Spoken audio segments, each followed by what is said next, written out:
కేవలం 7,999 up to 10 kgs వరకు బరువు తగ్గి అధిక బరువు నుంచి వచ్చే ప్రధాన సమస్యలను దూరం చేసుకోండి.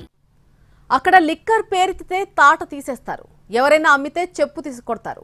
అంతేకాదు జరిమానా కూడా భారీగానే ఉంటుంది. మద్యం మత్తులో సర్వనాశనం కాకుండా కొన్ని పల్లెలు తీసుకున్న కఠిన నిర్ణయాలు ఇవి.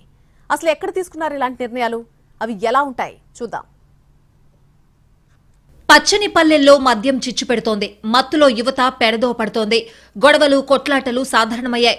భర్తల టార్చర్ భరించలేక భార్యలు పుట్టినీళ్లకు వెళ్లిపోతున్నారు. కొందరు ఫుల్లుగా తాగి వాహనాలు నడిపి ప్రాణాలు తీసుకుంటున్నారు. ఈ అనార్థాలకు ఫుల్ స్టాప్ పెట్టేందుకు కొన్ని పల్లెలు వినూత్న తీర్మానాలకు శ్రీకారం చుట్టాయి.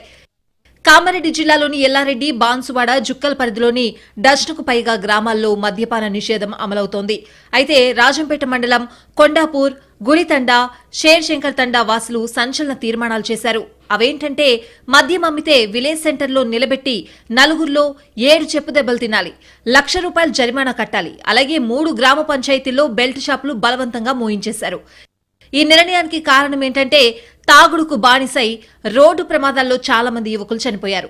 అలాగే పచ్చని సంసారాలు కూడా కూలిపోయి రోడ్డున పడ్డాయి. దీంతో ఊరి జనమంతా సమావేశమై సమిష్టిగా ఇలాంటి నిర్ణయాలు తీసుకున్నట్లు చెప్తున్నారు.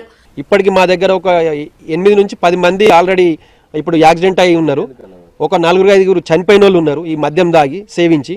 అందుకే మేము ఇవన్నీ ఆలోచించి అందరి జీవితాలు ఖరాబ్ అవుతున్నాయని ఆలోచించి మా 3 గ్రామ పంచాయతీల ప్రజలందరం ఏకగ్రీవ తీర్మానంతో మేము మద్య నిషేధం అమలు చేస్తున్నాం. అంతేకాదు చాలా గ్రామాల్లో బెల్ట్ షాపులు వేలం వేసి మరీ ఏర్పాటు చేశారట. అయితే కొండాపూర్ గ్రామస్తులు మాత్రం ఏకతాటి మీదకొచ్చి పోరాడి మరీ బెల్ట్ షాపుల బెండు తీసినట్టు చెప్తున్నారు. యువత బానిసలు కావడం కానీ దానికి బానిసై ఆర్థికంగా బలోపేతం కాకుండా చాలామంది ఫ్యామిలీస్ బలహీన పడుతున్నారు, హాస్పిటల్ పాలై బలహీన పడుతున్నారని మా ఉద్దేశం అండి. అందుకే మేము ఆర్థికంగా బలోపేతం కావడానికి ఈ ఉద్దేశంతో బంద్ చేయడం జరిగింది. మద్యపాన నిషేధించాలని ఏకాగ్రీవంగా తీర్మానం చేసుకున్నాము. వ్యవసాయానికి వెళ్ళకపోవడము, వ్యవసాయ బావుల దగ్గర మోటార్లు, స్టార్టర్లు, ఈ పైపులు ఇంటికి వచ్చిన తర్వాత దొంగతనాలు జరుగుతున్నాయి. ఇవన్నిటిని గమనించి యువత బానిసలు అవుతున్నారు. పల్లెలు తీసుకున్న నిర్ణయంతో మద్యం అమ్మకాలు పూర్తిగా నిలిచిపోయాయి.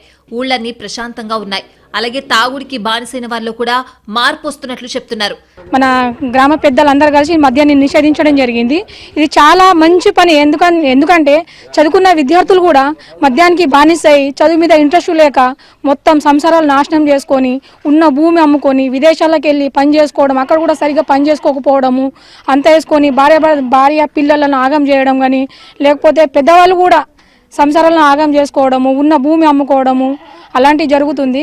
దేశానికి పట్టుకొమ్మలైన పల్లెల్లో వస్తున్న ఈ మార్పును నిజంగా అభినందించాలి. ఈ సంస్కృతి మిగిలిన పల్లెలకు కూడా విస్తరిస్తే సత్ఫలితాలతో మంచి మార్పు సాధించొచ్చన్నది 100కి 100 పాళ్ళు నిజం.